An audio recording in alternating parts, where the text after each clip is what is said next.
and safeguards were put in place. I now look forward to working with you on the next steps, for which the role of the Parliament is essential. Honourable members, my message today is clear. Only by combining principles, protection and prosperity can we make Europe more sovereign, more resilient and stronger. Together with the European Parliament and the European Commission, we will keep delivering for our citizens, for our collective strength and for Europe's place in the world. Thank you very much. Thank you very much, President Costa. And now the President of the European Commission, Ursula von der Leyen.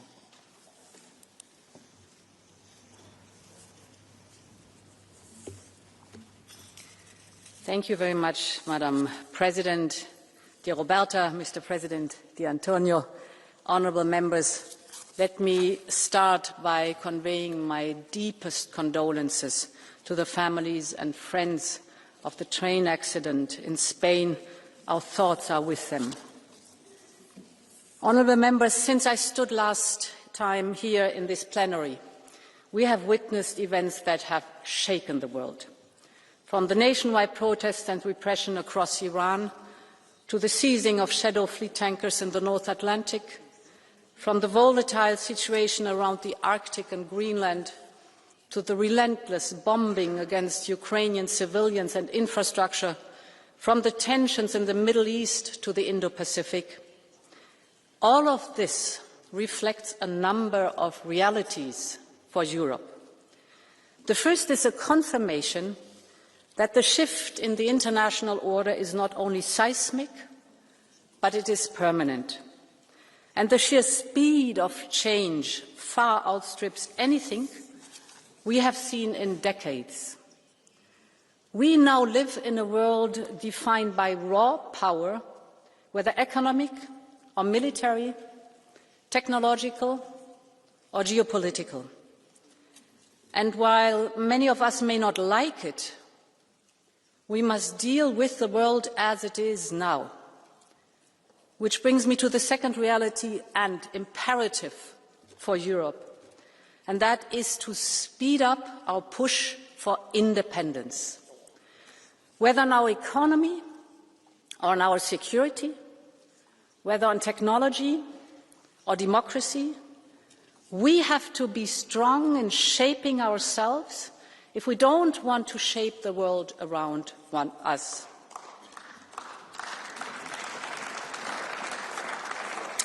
In this increasingly lawless world, Europe needs its own levers of power, and we know them: a strong economy, a thriving single market, one that can do business in different markets and can compete all around the world, a strong innovation and technology capacity, united societies with high levels of education, talent and health systems, and above all, a real capacity to defend ourselves. This is what European independence is all about. It is not about anyone else. It is not driven by the recent event. It is about a need and an opportunity for us to build a stronger union. We are already moving in this direction, but the speed of change requires a new approach from Europe. We will need a departure from Europe's traditional caution, just like we did on energy, on recovering from the pandemic with Next Generation EU, or like we are doing now with defence, with SAFE, or on supporting Ukraine. The world is changing faster, so does our mindset. So our institutions, governments and society, all of us, must transform the ways in which we think and act. And allow me to touch on a number of points which I believe will be critical. It starts with security, and in particular the situation in the Arctic. Greenland is not just a territory in a key region of the world map, and a land rich in critical raw materials, a strategic outpost on emerging global sea routes. It's all of these things. But above all, Greenland is home to a free and sovereign people. It is a nation with its sovereignty and its right to territorial integrity, and the future of Greenland is only for the Greenlanders to decide.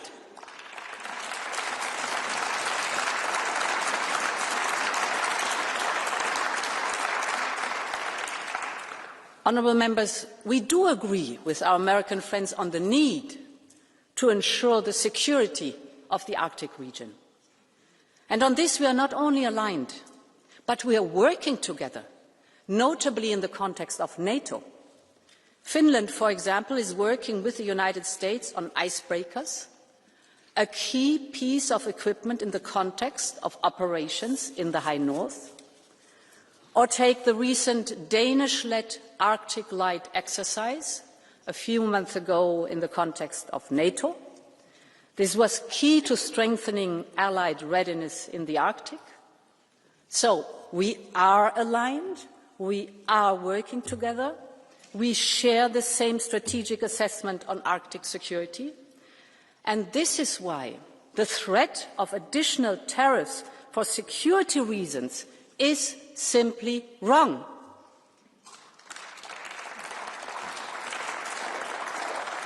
If we are now plunging into a dangerous downward spiral between allies, this would only embolden the very adversaries we are both so committed to keeping out of the strategic landscape.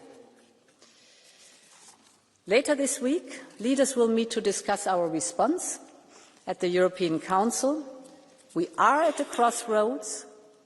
Europe prefers dialogue and solutions, but we are fully prepared to act, if necessary, with unity, urgency and determination.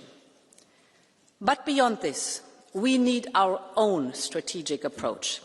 This is why we're working on a package to support Arctic security. The first pillar will be a massive European investment surge in Greenland, in particular to further support the local economy and infrastructure. This will build on what we have already done. 2 years ago, before this all happened, I was in Nuuk to open our first office there. And in the next European budget, we have already proposed to double our financial support to Greenland, but of course we must do more and do it faster. Second point, we will work with the United States and all partners on wider Arctic security. In particular, I believe we should use our defence spending surge on Arctic-ready equipment and strengthen our security arrangement with partners such as the UK, Canada, Norway, Iceland and others. Finally, I believe Europe itself needs to reassess its wider security strategy. This should look at what is needed to adjust to today's new realities. Many of you have worked on various national and European security strategies, some of them in the recent past, but the world has changed so fast and Europe now has to change with it. Honourable members, when it comes to security, it is more important than ever that we keep focusing on Ukraine, because our European security and our European independence hinges on what happens next. It is now almost 4 years since Russian tanks rolled into Ukraine. Peace talks are now ongoing, and we are recognising the efforts the US is doing in this region.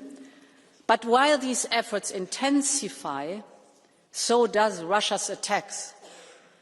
So Europe will continue to support Ukraine in every way, and this is why it was so important that in the last European Council we agreed to jointly raise 90 billion euros for Ukraine. Europe has taken clear responsibility for Ukraine's need, both civilian and military, and this 90 billion euros shows our unfaltering commitment and solidarity and we will stand with Ukraine until there is a just and lasting peace.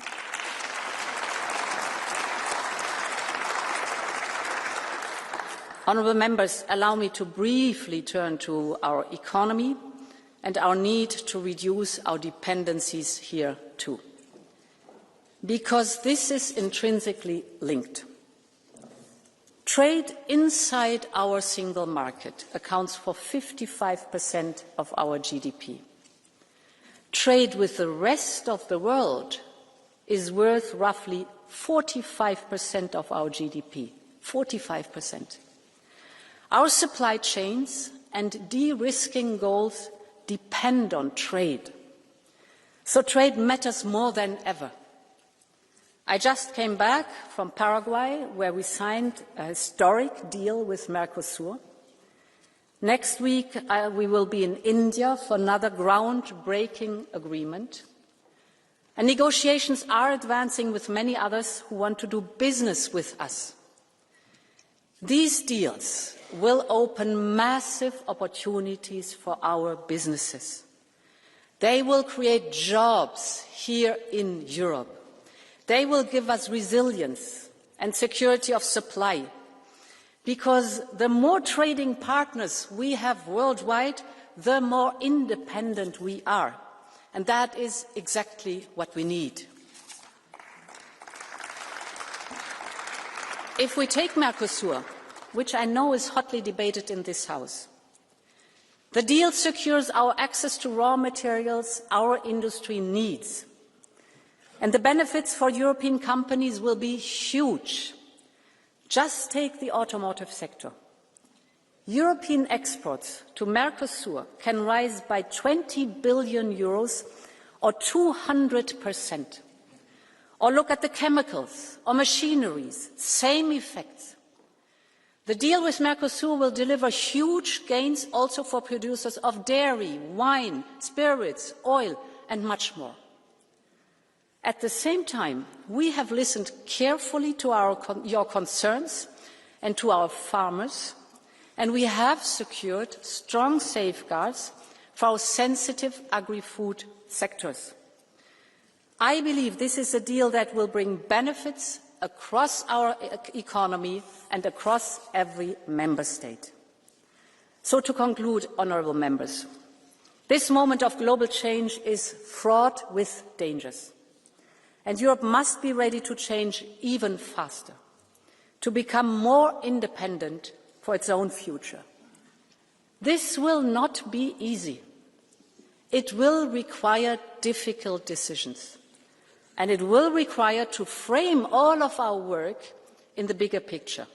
But I'm deeply convinced that together we can achieve it. Thank you very much, and long live Europe. Thank you very much, President von der Leyen. And now we will have the first round of political group speakers, starting with the President of the EPP Group, Manfred Weber. Madam President of the European Parliament, Commission, Council President, dear colleagues, beginning of 26, and people observing what is going on in politics on geopolitical level, when they listen to media, a lot of Europeans are concerned, are probably even scared. We are living in a crazy world, and basic questions are back. Basic questions have to be answered. And the first basic question, I would say, is on the table: what do we stand for? Freedom, democracy. In Iran, a regime, a sponsor of terrorism, a murder of its own youth. We need actions there, dear colleagues. The Revolutionary Guard must be named what it is, and that is a terror organization. Venezuela. I met last Thursday in Madrid El Mundo González, the president-elect from Venezuela. Even in his family, he has people who were captured, who are in prison because of their engagement for a democratic Venezuela. This House, European Parliament, nominated the democratic opposition in Venezuela for the